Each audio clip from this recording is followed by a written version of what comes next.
Students, कैसे हैं आप सब। आई होप आप लोग बहुत अच्छे होंगे। आप लोग रेगुलर वीडियोस को भी देख रहे होंगे। नहीं देख रहे तो प्लीज़ मैं हर बार कहती हूँ, हर वीडियो में कहती हूँ, देख लो, वरना कहाँ से क्या स्टार्ट हो गया नहीं समझ में आएगा। ये लेक्चर नंबर 3 है। पहले हमने क्या पढ़ा, बाद में हमने क्या पढ़ा, नहीं समझ में आने वाला। फर्स्ट लेक्चर में फिर भी बता रही हूँ, फर्स्ट लेक्चर में हम लोगों ने मैटर के टाइप्स पढ़े थे, मैटर कितने टाइप्स के होते हैं। सेकेंड लेक्चर में हम मैटर को कैसे मेजर कर सकते हैं, एसआई यूनिट्स कौन कौन सी होती हैं, क्या क्या चीज़ें थी, उन सब चीज़ों को पढ़ा था, उनके क्या क्या फॉर्मूलाज होते हैं, उनको किस यूनिट से मेजर कर सकते हैं। तीसरे आज हम लेक्चर में पढ़ेंगे, हम क्या पढ़ेंगे कि हम किसी भी मैटर का जो हमारे पास पार्टिकल था, हम उसको मेजर कर रहे हैं, किलोमीटर में कर रहे हैं, किलोग्राम में कर रहे हैं, मीटर में कर रहे हो, इंच में कर रहे हो, किसी भी चीज़ में कर रहे हो। अगर मुझे उसको, अगर सपोज मेरे पास लीटर है, उसको मुझे डेका मीटर मिलीमीटर क्यूब में चेंज करना होगा तो मैं कैसे करूँगी। किलोमीटर है, उसको मुझे मीटर क्यूब, किलोमीटर क्यूब है, मुझे इसे मीटर क्यूब में करना होगा तो मैं कैसे करूँगी। उसके लिए हमारे पास एक मेथड आया जिसको हम बोल सकते हैं डायमेंशनल एनालिसिस के टाइप्स। टॉपिक एक तरीके से डायमेंशनल एनालिसिस में आएगा ये टॉपिक, और उसके लिए हमारे पास एक मेथड आया जिसको हमने बोला unit factor method. Unit factor method क्या होता है? यूनिट फैक्टर मेथड हम लोग जनरली जो मैथ्स के स्टूडेंट है वो तो डायरेक्ट कर लेते हैं, लेकिन जो बायो के स्टूडेंट्स हैं वो नहीं कर पाते, एकदम से उनको बहुत दिक्कत आती है कि भाई हम इसको कैसे चेंज करें। इसलिए हमें ये पता है, फॉर एग्जाम्पल सिर्फ यूनिट फैक्टर समझाने का, यूनिट फैक्टर मेथड है क्या उसको समझाने का तरीका बता रही हूँ। अगर मुझे मीटर को सेंटीमीटर में कन्वर्ट करना है, कितनी मीटर को कन्वर्ट करना है, सपोज मुझे 20 मीटर को सेंटीमीटर में कन्वर्ट करना है, तो मैं क्या करूँगी। मुझे ये पता है 1 मीटर इक्वल्स टू 100 सेंटीमीटर होते हैं, हाँ पता है। अगर मैं इसको अपॉन में लिख दूंगी तो कोई दिक्कत है आप लोगों को? नहीं है। जब यहाँ इसको अपॉन में लिख दिया, यहाँ पर 1 लिख दूँ, कोई दिक्कत नहीं। ये 1 क्या है? यूनिट। इसको क्या कहा जाता है? यूनिट फैक्टर बना दिया, डिवाइड में कर दिया, यूनिट फैक्टर मेथड। कितने को करना था? 20 को करना था।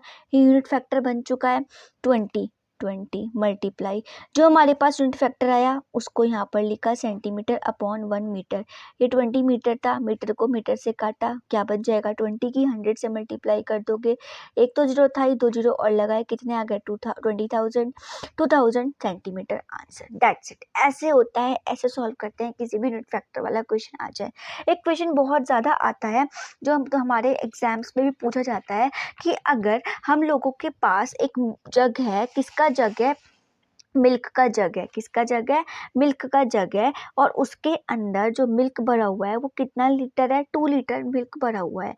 हमको उस 2 लीटर को किस में चेंज करना है? मीटर क्यूब में चेंज करना है। तो हम कैसे करेंगे?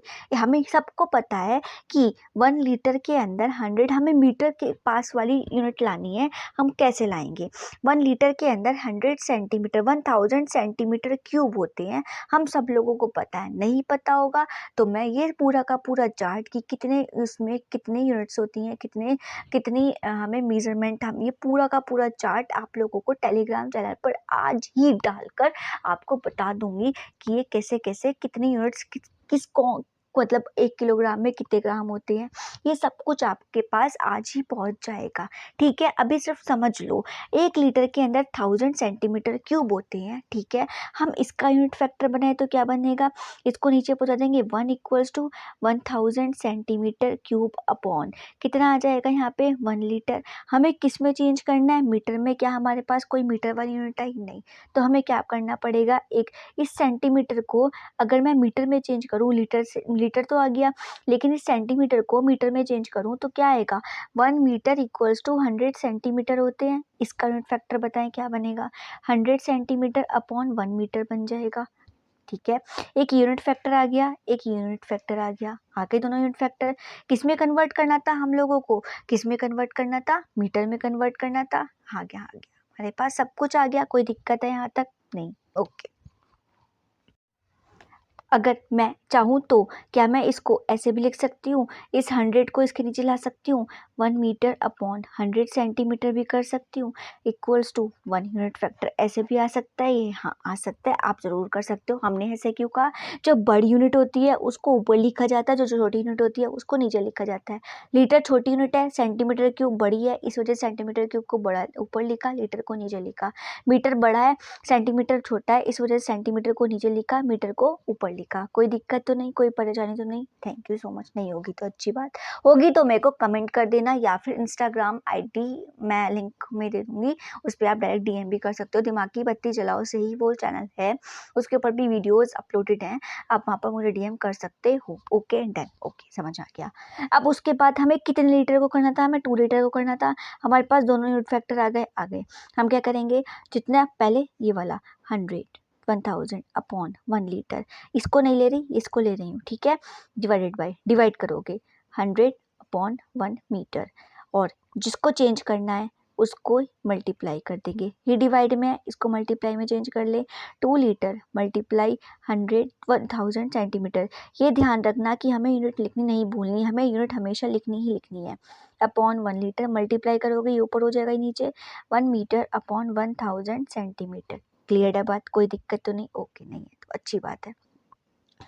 अब एक और चीज़, ये मीटर क्यूब में चेंज करना था ना, तो इस पूरे का मीटर क्यूब करेंगे। मीटर क्यूब कौन से का करेंगे? इसका तो है, हम सिर्फ और सिर्फ किसका मीटर क्यूब करेंगे? इसका होल का ही क्यूब कर दिया। छोड़ो मीटर क्यूब छोड़ो, हमने होल का कर दिया। क्या क्या कट रहा है? लीटर से लीटर कट गया, लीटर से लीटर कट गया। और क्या कटेगा? ध्यान से देख लो क्या कटेगा। ये सेंटीमीटर क्यूब होगा। अगर मैं अलग अलग करके लिखूँ, यहाँ ना लिखूँ, यहाँ क्यूब होगा, यहाँ भी क्यूब होगा। इस क्यूब से ये पूरा क्यूब कट गया, ये 2 जीरो से ये 2 जीरो कट गए, बचा क्या? 2 मल्टीप्लाई 10, 10 टू द पावर, अगर मैं इसकी से मल्टीप्लाई करूँ तो क्या बचेगा? 10 1 जा 10, और मीटर क्यूब यही बचेगा, और तो कुछ नहीं बचने का। और कुछ जा रहा है या और कुछ बचा हुआ है? क्या बचा हुआ है देख लो एक बार, कुछ और तो नहीं बच रहा है। देख लो जल्दी। एक और चीज़ बच रही है, ध्यान से देखना। गलती हो गई थोड़ी सी, यहाँ पर क्यूब था ना, मैंने इसको अलग लिख दिया, लेकिन यहाँ पे इसका भी क्यूब हुआ, इसका भी क्यूब हुआ, तो 100 का भी तो क्यूब होगा। तो 100 के पास 2 जीरो थे, कितने जीरो आएंगे टोटल? 6 जीरो आएंगे। कितने आएंगे? 1 2 3 4 5 6 और यहाँ 1, 2 जीरो तो कट गए, बचे कितने? 3 जीरो, तो 3 जीरो ऊपर आ जाएंगे। जब ये 3 जीरो, हम इसको 10⁻³ लिख सकते हैं, इसको ऊपर लेके जाएंगे तो माइनस का 3 आएगा, इसलिए हमारे पास क्या बचेगा? 2 × 10⁻³ मीटर क्यूब। एक बार और समझ लो, कितना था हमारे पास? यूनिट फैक्टर ये आया, एक यूनिट फैक्टर ये आया, दोनों को डिवाइड कर दिया। जितना हमको क्या करना है, जितना हमको चेंज करना है, उसकी मल्टीप्लाई कर दोगे। जो हमारे पास यूनिट फैक्टर आया उससे मल्टीप्लाई कर दी। ओके, इस 2 लीटर, जो हमारे पास 2 लीटर था, इस 2 लीटर से पहले ही काट के बता देते हैं। इस 2 लीटर मल्टीप्लाई क्या है? 1000 सेंटीमीटर क्यूब अपॉन 1 लीटर, ये मल्टीप्लाई 1 मीटर अपॉन 100 सेंटीमीटर। इस पूरे का क्यूब कर दिया जाए, पूरे का क्यूब कर देंगे। क्यूब जब इसका क्यूब करोगे तो यहाँ पर कितने जीरो और आ जाएंगे? यहाँ पर 2 जीरो है, क्यूब करना है, मतलब कि 3 बार मल्टीप्लाई करोगे तो 6 जीरो मैं यहीं पर अटैच कर रही हूँ, ध्यान रखना। 1 2 3 4 5 6 कर दिया। तो यहाँ पर 3 जीरो है, 3 जीरो से 3 जीरो कैंसिल कर दोगे, यहाँ से 3 जीरो कैंसिल हो गए, बचा कितना? 3 जीरो। इस सेंटीमीटर क्यूब से ये सेंटीमीटर क्यूब कैंसिल, ये लीटर से ये लीटर कैंसिल, बचेगा क्या? 2 मल्टीप्लाई, इसकी मल्टीप्लाई इससे करोगे तो क्या बचेगा? यहाँ पर हमारे पास 10, क्या बचेगा? 10 नहीं, ओनली 1 ही बचेगा क्योंकि पूरा कट गया है। 1 मीटर क्यूब अपॉन 1000, यही बचेगा। 1000 को 10⁻³ भी लिख सकते हैं, इस 10⁻³ को ऊपर ले जाओगे, 2 मल्टीप्लाई 10⁻³ हो जाएगी, जब ऊपर लेकर जाते हैं मीटर क्यूब आ जाएगा। हम ऐसे किसी भी यूनिट को चेंज कर सकते हैं किसी और यूनिट में। आज आपको चार्ट मिल जाएगा कि वहाँ पर आपको कैसे उसको सॉल्व करना है, ठीक है। ओके, ये हमारे पास आज जो कल कराया था उसका टॉपिक कंप्लीट होता है। अब नेक्स्ट हमारे पास आते हैं कुछ लॉज जो हमने आज के टॉपिक में स्टार्ट करने थे। हमारे पास 5 लॉज हैं। लॉज कैसे लॉज हैं? लॉ कौन से हैं? Laws of chemical composition, law of chemical combination, कि अगर हम कोई भी कोई भी केमिकल रिएक्शन करते हैं तो हम उस केमिकल रिएक्शन को कैसे परफॉर्म करेंगे। क्या हम ऐसे उठाकर परफॉर्म कर देंगे? Na ले लिया, Cl ले लिया, 2 Na ले लिए, 1 Cl ले लिया, NaCl बना दिया? ना, कभी भी नहीं। क्यों? 2 Na 1 Cl। एक बात बताओ, 2 चीज एक के साथ कंबाइन करा रहे हो, सिर्फ एक एटम लिया, इसके 2 लिए, ऐसा तो हो ही नहीं सकता। इसीलिए हमने कुछ लॉज बनाए, उन लॉज के बेसिस पर हम भी कुछ चीज़ों को, इन चीज़ों को कंबाइन कर सकते हैं, एलिमेंट्स को कंबाइन कर सकते हैं। किस किस के साथ? मेटल को नॉन मेटल के साथ कंबाइन करा सकते, नॉन मेटल को नॉन मेटल के साथ कंबाइन करा सकते हैं, मेटल को मॉलिक्यूल के साथ भी कंबाइन करा जा सकता है। मेटल नॉन मेटल का एग्जांपल Na+Cl, नॉन मेटल का एग्जांपल H+H2O2, मेटल और मॉलिक्यूल का एग्जांपल Na+NO3, Na+NO3 एक मॉलिक्यूल है। इनको क्या नाम है परफॉर्म कराने के लिए, इनको केमिकल लैब में परफॉर्म कराने के लिए, केमिकल रिएक्शंस कराने के लिए इनकी हमने 5 लॉज बनाए, उनके बेसिस पर ही हम इनको केमिकली परफॉर्म करा सकते हैं, केमिकल रिएक्शंस करा सकते हैं। जब तक ये 5 लॉज इसको वेरीफाई नहीं करेंगे, अगर मैंने यहाँ पे 2 एटम ले लिया, वो कभी भी, अगर ये जो 2 एटम लिया इसका एक एटम वेस्ट ही हो जाएगा। क्यों? क्योंकि एक ही रिएक्ट करेगा, बिकॉज Cl भी एक ही लिया है। इस वजह से क्या कहता है पहला लॉ, फर्स्ट लॉ जो हमारे पास है वो यही कहता है, law of conservation of mass है। मैं पहले 10th वाली भाषा में समझाऊंगी, उसके बाद बड़ी वाली भाषा में समझाऊंगी, जो कि तुम 11th में आ चुके हो उस वाली लैंग्वेज में। Law of conservation of mass, आपके पास कोई भी मैच स्टिक है, आपने कोई मैच स्टिक ली, माचिस की तिल्ली ली, उस माचिस की तिल्ली का वेट किया, वेट आया सपोज करो 0.50 ग्राम, ठीक है। उसके बाद इसको बर्न कर दिया, उसको बर्न करने के बाद जो उसकी ऐश राख बची उसको इकट्ठा करा, उसका वेट किया, उसका वेट कितना आता है 0.50 ग्राम। क्या वेट चेंज हुआ? क्या कुछ चेंज हुआ? ना। ये law of conservation of mass ये कहता है कि ना तो हम किसी चीज को क्रिएट कर सकते हैं, ना हम किसी चीज को डिस्ट्रॉय कर सकते हैं किसी भी केमिकल या फिजिकल चेंज के अंदर।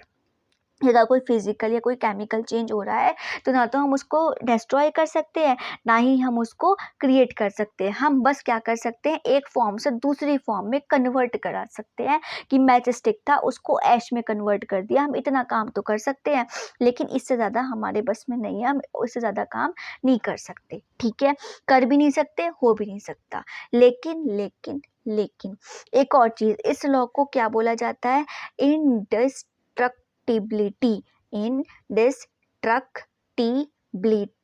Of matter.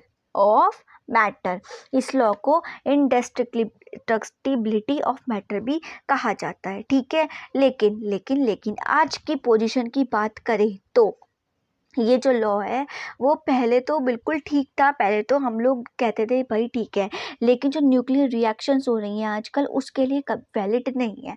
क्यों नहीं है? बिकॉज आइंस्टाइन ने जब थ्योरी दी थी, थ्योरी ऑफ रिलेटिविटी दी थी मास और एनर्जी को लेकर, उन्होंने ये कहा था कि हम मास और एनर्जी जो है वो इंटर कन्वर्टेबल है, हम उसको मतलब कन्वर्ट कर सकते हैं, किसी फॉर्म में कन्वर्ट कर सकते हैं।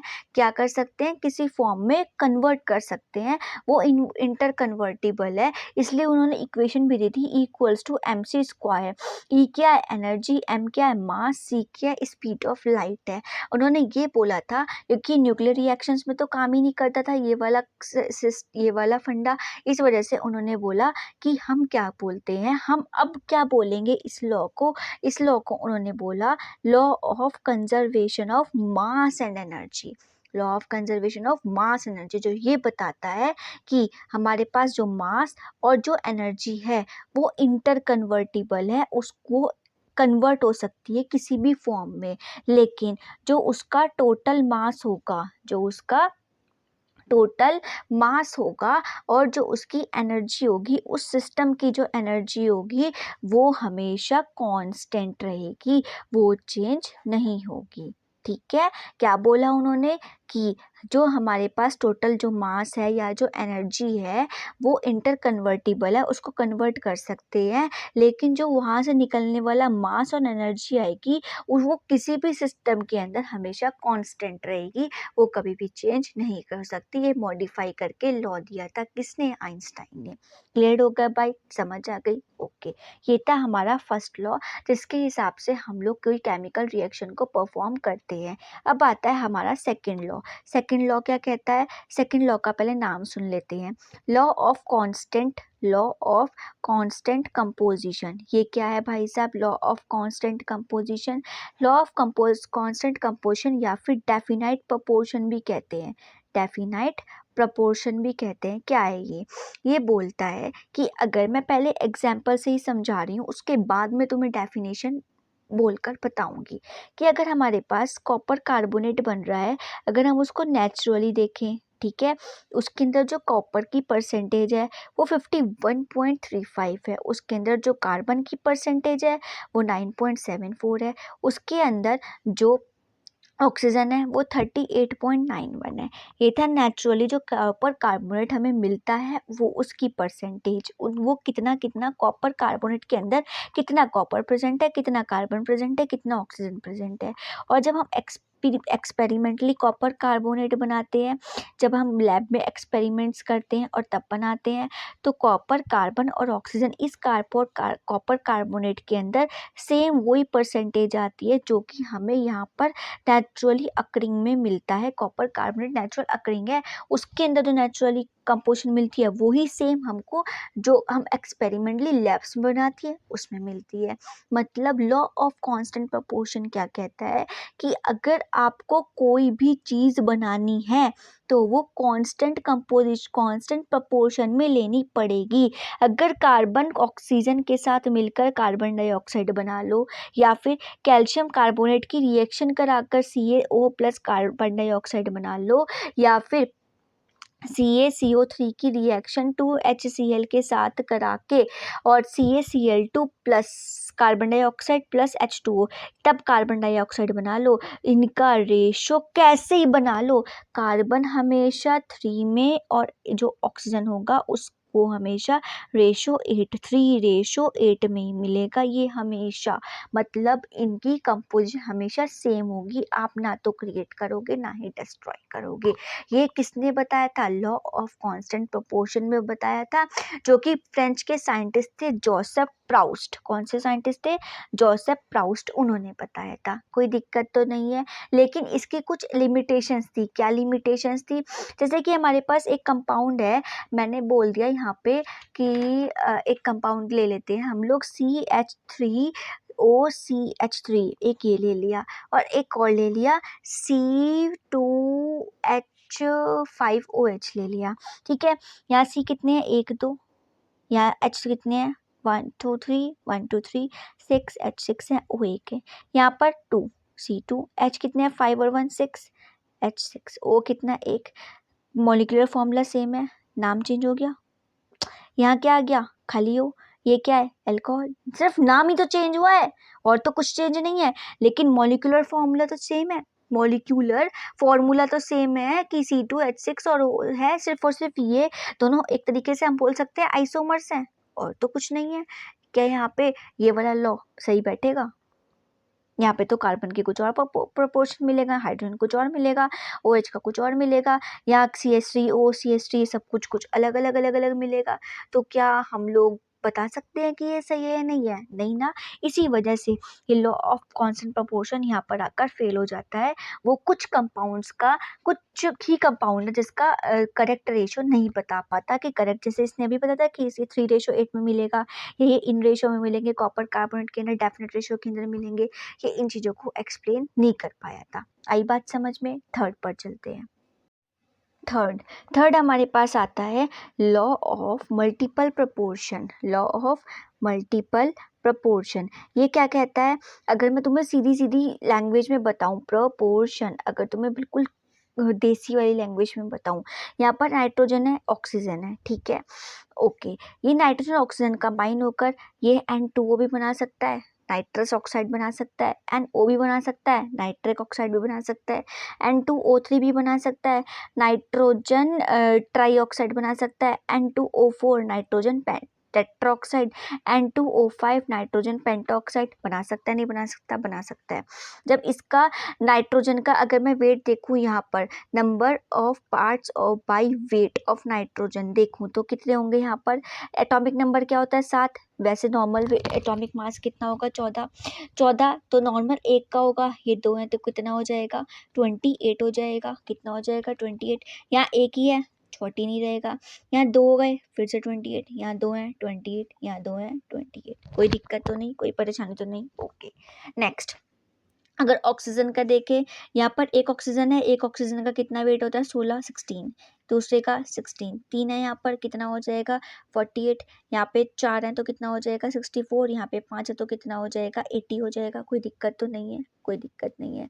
अगर फिक्स वेट निकाले नाइट्रोजन का 14 के अकॉर्डिंग तो कितना आएगा? 14, 14, 14, 14 और 14 आएगा, बिकॉज यहाँ पर नाइट्रोजन अगर N2 की फॉर्म में होती है तो हम लोग वहाँ पे 14 मान सकते हैं, हमें कोई दिक्कत नहीं होती। और 14 के अकॉर्डिंग ऑक्सीजन का वेट निकालें, अगर 1 है वहाँ पर तो कितना है? यहाँ पर 8 आएगी। यहाँ पर अगर मैं नाइट्रोजन की ऑक्सीजन के साथ रिएक्शन करा रही हूँ तो N2O2 ही बनेगा, तो यहाँ पर O2 ही होंगे। O2 होंगे तो कितना होगा? 16 होगा। O3 है तो कितना हो जाएगा? एक का 8, दो का 16, तो 3 का कितना हो जाएगा? 24। 4 का कितना हो जाएगा? 32। 5 का कितना हो जाएगा? 40। अगर मैं नाइट्रोजन 14 को कंबाइन कर अगर तब ऑक्सीजन को कंबाइन करूँ तो हमारे पास वेट ये आ रहे हैं, 8, 16, 24, 32 और 40, ये वेट आया। अगर मैं 8 से पूरे को डिवाइड कर दूँ क्या बचेगा? 8 1 जा 8, 8 2 जा 16, 8 3 24, 8 4 32, 8 5 जा 40, यही होगा हमारे पास। ये सिंपलेस्ट नंबर आ गई।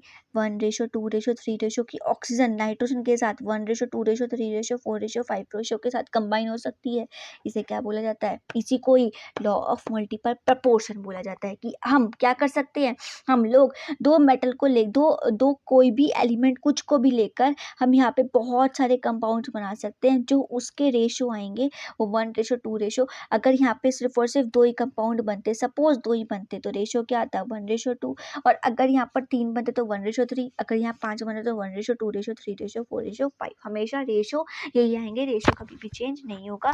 इसलिए ये बोला जाता है कि हम कंपाउंड्स को बहुत सारे मल्टीपल प्रोपोर्शन में बना सकते हैं, लेकिन according to their simple whole number ratio के अकॉर्डिंग बना सकते हैं। अगर इसका रेशो ये नहीं आता तो इसके साथ लगे हुए ऑक्सीजन के अलावा कोई और भी होता, उसका रेशो भी 1:2:3 डिवाइड करके 1:2:3:4 नहीं आता, तो हम कभी भी इसको ये मल्टीपल प्रोपोर्शन को फॉलो नहीं करता। लेकिन अब आ रहा है तो इट मीन्स यहाँ पे करेगा। क्लियर है बात? समझ में आ गई? एक बार और, मल्टीपल प्रोपोर्शन किसे कहा जाता है? कोई भी एलिमेंट्स लिए, उन एलिमेंट्स को कंबाइन किया, कंबाइन करने के बाद उनका मास देखा, नाइट्रोजन का ये आ रहा है, हर एक में नाइट्रोजन का ये आया, ऑक्सीजन का मास ये आया, 14 नाइट्रोजन के अकॉर्डिंग, 14 पार्ट नाइट्रोजन के अकॉर्डिंग जो फिक्स्ड वेट आया नाइट्रोजन का वो कितना आया? 14 आया। वो हमने एक्सपेरिमेंटली निकाला। उसके बाद में ऑक्सीजन का निकाला, जब नाइट्रोजन 1 थी, ऑक्सीजन भी 1 होगी, 8, ऑक्सीजन 2 होगी क्योंकि यहाँ पर N2O2 आया इसलिए 16, 3 है तो 24, 4 है तो 32, 5 है तो 40 आ गया। ठीक है, ओके, इतनी बात समझ आई। अगर मैं इसको पूरे को डिवाइड कर दूं, किससे डिवाइड हो सकता है? 8 से डिवाइड हो सकता है। पूरा 8 का टेबल है। रेशो क्या गया? 1:2:3:4:5।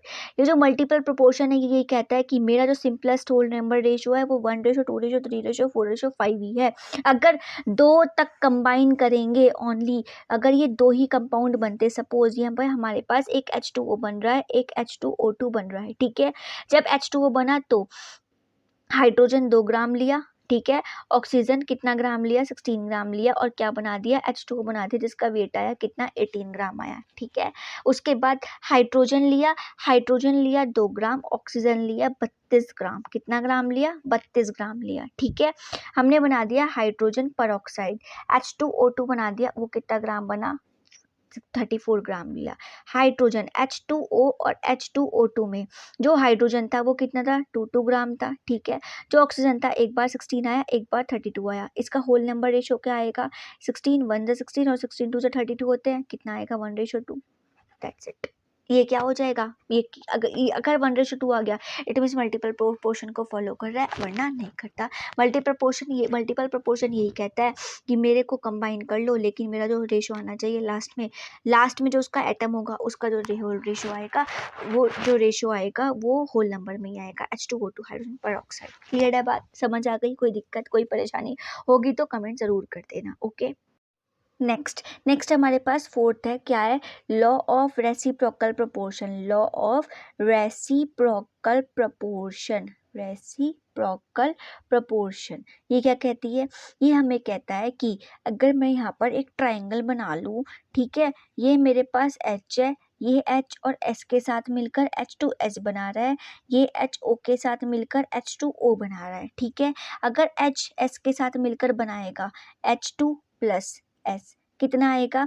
H2S बन गया। और अगर HO के साथ मिलकर बनाएगा H2 प्लस O2, क्या हो जाएगा? H2O बन जाएगा। यहाँ पर मैं खाली हो रख लिया सिर्फ समझाने के लिए।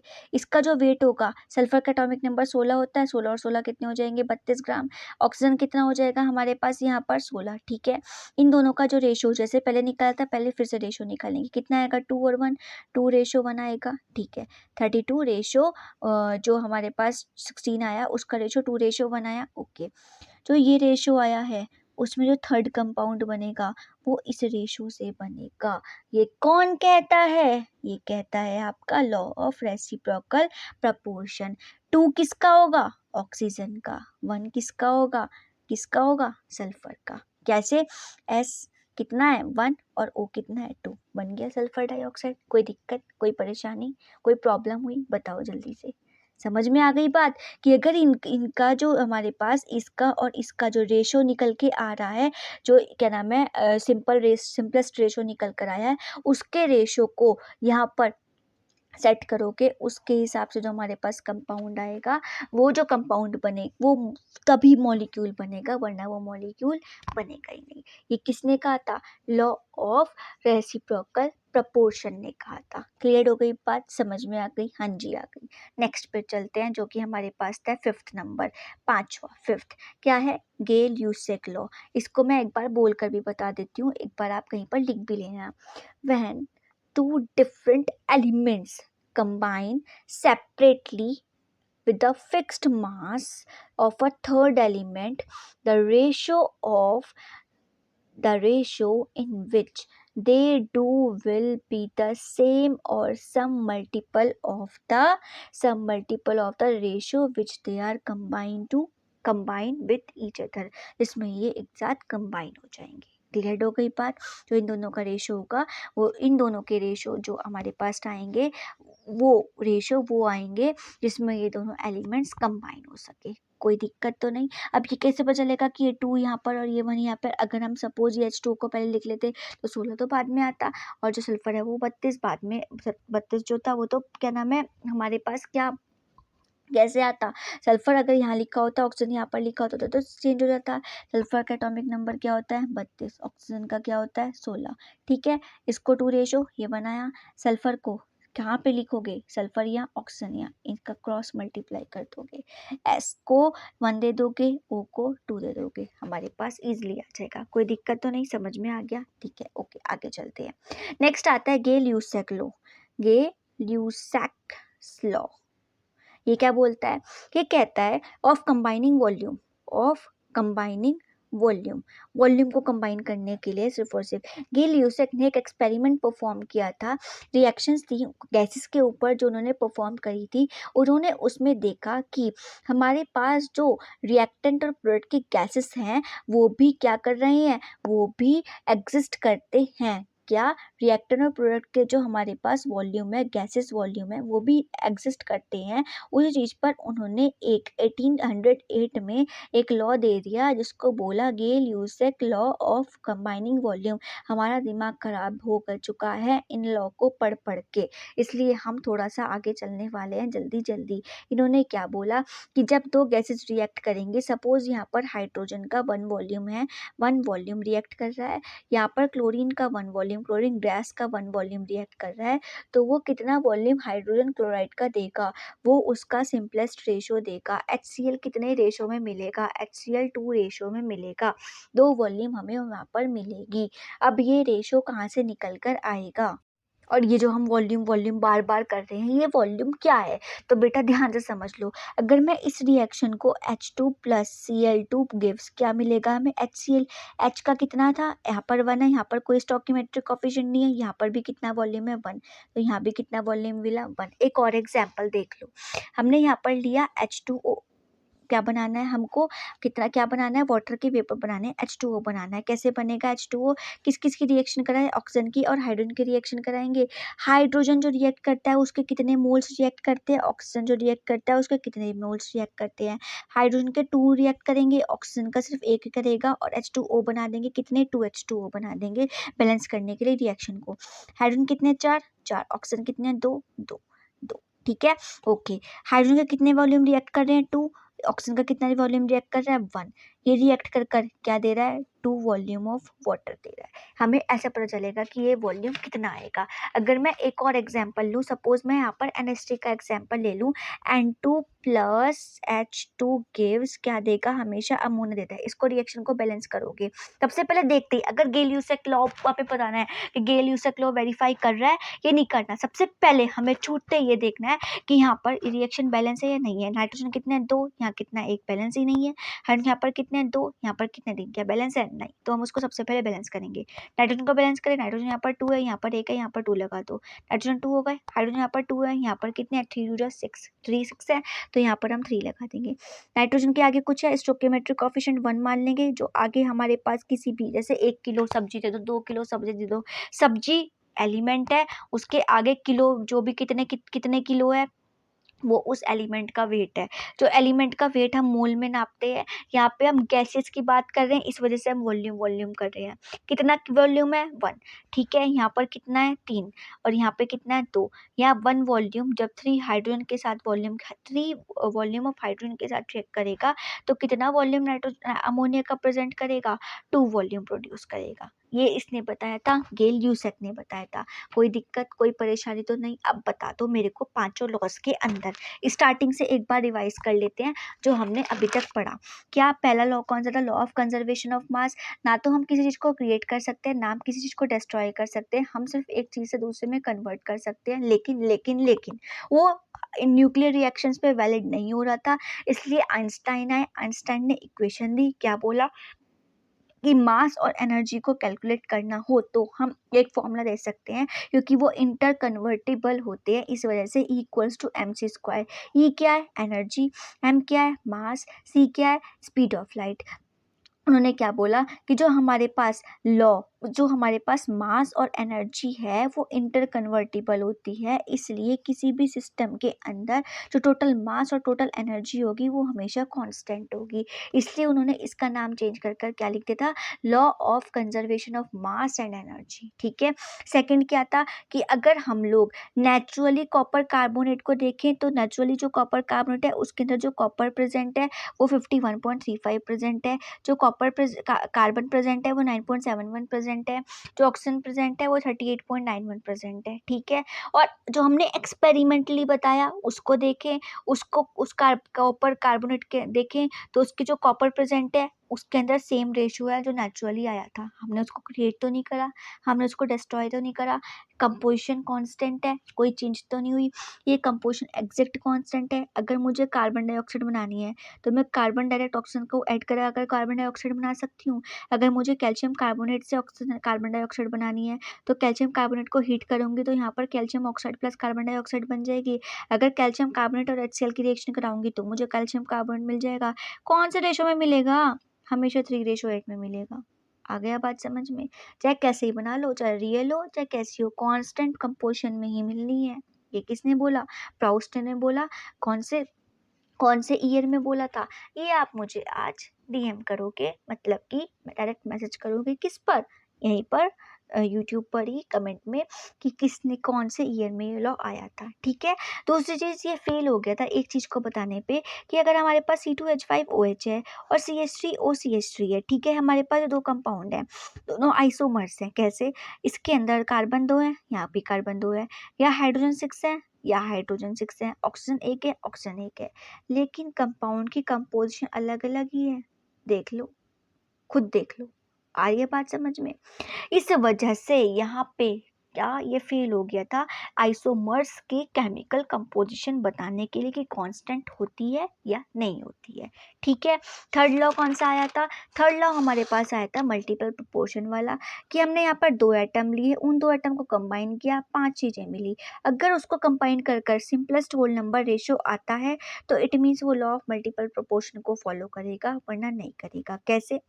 नाइट्रोजन का 14 14 14 14, इसके हिसाब से ऑक्सीजन यहाँ पर 8 रखा, यहाँ 16 रखा, यहाँ 24, 3 हो गए तो 24, 4 हो गए तो 32, 5 हो गए तो 40। यहाँ पर क्यों नहीं रखा बेटा? यहाँ पर जब आप इसको बैलेंस करोगे ना तो यहाँ पर ऑक्सीजन 2 आएंगी, इसलिए यहाँ पर 16 रखा है, ठीक है। 8 16 24 32 और 40 आ गया। कोई दिक्कत, कोई परेशानी नहीं? कोई परेशानी। अब बोलोगे यहाँ क्यों नहीं आया? बिकॉज यहाँ पर आप N2 जब बैलेंस करोगे रिएक्शन को तो आपको समझ में आ जाएगा कि मैंने ऐसा क्यों करा है, ठीक है, ओके। अगर मैं इसको काटूं, किससे कटेगा? 8 के टेबल से कट जाएगा। 8 1 जा 8 2 जा 8 3 जा 8 4 जा 8 5 जा हो आगे सिंपलेस्ट रेशो, दैट इज। एक और एग्जांपल से, मुझे अगर H2O बनाना है, H2O2 बनाना है, ऑक्सीजन देखो, यहाँ पर ऑक्सीजन देखो तो 2 ग्राम ही है, ये तो आगे वाला तो कांस्टेंट हो गया। पीछे वाला देखो 16 और 32, इसको काटो कितना आएगा? 1:2, सिंपलेस्ट रेशो आ गया, मल्टीपल प्रोपोर्शन को फॉलो करेगा। नेक्स्ट है हमारे पास रेसिप्रोकल प्रपोर्शन। रेसिप्रोकल प्रपोर्शन क्या कहता है? मैंने यहाँ पे एक ट्राइंगल बना दिया, उस ट्राइंगल के अंदर जो हमारे पास हाइड्रोजन था वो सल्फर के साथ रिएक्शन कर कर हाइड्रोजन सल्फाइड दे रहा है, H2S दे रहा है, ठीक है। ये हाइड्रोजन पानी के साथ रिएक्शन कर कर H2O दे रहा है, ओके। यहाँ H2H2 का 2 ग्राम होगा, ठीक है। सल्फर का 32 ग्राम होगा, ऑक्सीजन 16 ग्राम होगी, ठीक है। एटॉमिक मास के हिसाब से बता रहे हैं कि सल्फर 32 ग्राम 32 एटॉमिक मास होता है और इसका 16 एटॉमिक मास होता है, ठीक है। इसको काटोगे तो होल नंबर रेशो क्या आएगा? 1:2 आएगा। अगर जो हमारे पास ये जो सिंपलेस्ट रेशो आया उस सिंपलेस्ट रेशो में जो तीसरा कंपाउंड बनेगा उस सिंपलेस्ट रेशो को लेके बनेगा। सल्फर कितने हैं? रेशो क्या आया? सल्फर का एटॉमिक मास क्या होता है? 32, ऑक्सीजन क्या होता है? 16। रेशो क्या है? 2:1। सल्फर रखोगे, ऑक्सीजन रखोगे, क्रॉस मल्टीप्लाई करोगे, सल्फर के पास क्या आएगा? 1, ऑक्सीजन के पास क्या आएगा? 2। क्या बन जाएगा? Sulphur dioxide. ऐसे बनता है जो तीसरा कंपाउंड बनेगा। ये किसने बोला? रेसिपल लॉ ऑफ रेसिप्रोकल प्रपोर्शन ने बोला, जो कि हम लोगों को किसने दिया था? अब बताओ किसने दिया था? रिचर्ड ने दिया था। किसने दिया था? रिचर्ड ने दिया था इन 1792 में, ठीक है, ओके। लास्ट वन कौन सा था? गेलियोसेक लॉ, अभी बताया, हमेशा याद रखना है। बैलेंस कैसे करते हैं? ये H और हाइड्रोजन और क्लोरीन रिएक्ट करेगा, क्या बनाएगा? HCl बनाएगा। जब ये HCl बनाएगा हम इसको बैलेंस करेंगे, H2 + Cl2 गिव्स HCl बना रहा है, ठीक है। 1 मिनट, यहाँ पर 2 आएगा, ओके। जब इसको बैलेंस करोगे तो 2HCl ये हमारे पास बैलेंस करके आया। यहाँ पर कुछ नहीं था इसलिए हमने 1 लगा लिया, यहाँ पे कुछ नहीं था इसलिए हमने 1 लगा लिया। जब हमने यहाँ पर देखा दोनों 1 1 मतलब बैलेंस करके आए, 1 वॉल्यूम हाइड्रोजन का लिया, 1 वॉल्यूम क्लोरीन के लिया, तो हमारे पास कितना वॉल्यूम बना? 2 बना। जो स्टोकियोमेट्रिक कोफिशिएंट होता है वही हमेशा हमारे पास क्या होते हैं? इसके वॉल्यूम्स में लिए जाते हैं, ठीक है। नेक्स्ट है हमारे पास पानी, हाइड्रोजन और ऑक्सीजन को मिलाकर बनेगा। हाइड्रोजन और ऑक्सीजन की रिएक्शन पूरी बैलेंस करोगे तो हमारे पास आएगी 2H2 + O2 गिव्स 2H2O।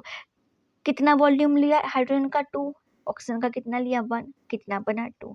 ये एक और एग्जाम्पल था जो कि मैंने अभी बताया था। कोई दिक्कत, कोई परेशानी बता दो। अब कोई दिक्कत या कोई परेशानी हो तो सच जल्दी बताओ, नहीं है तो मैं आगे कराऊँ। देख लो, समझ लो एक बार और,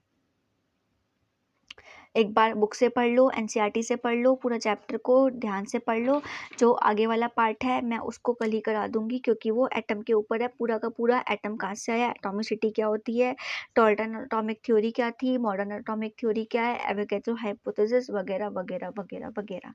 ये पूरा का पूरा कल, मतलब मैंने आप लोगों को बोले थे 5 लेक्चर्स, लेकिन शायद ये 6 लेक्चर्स में कन्वर्ट हो जाएगा, तो थोड़ा सा एक लेक्चर को एक्स्ट्रा पढ़ना पड़ेगा। कोई बात नहीं, पढ़ लेंगे।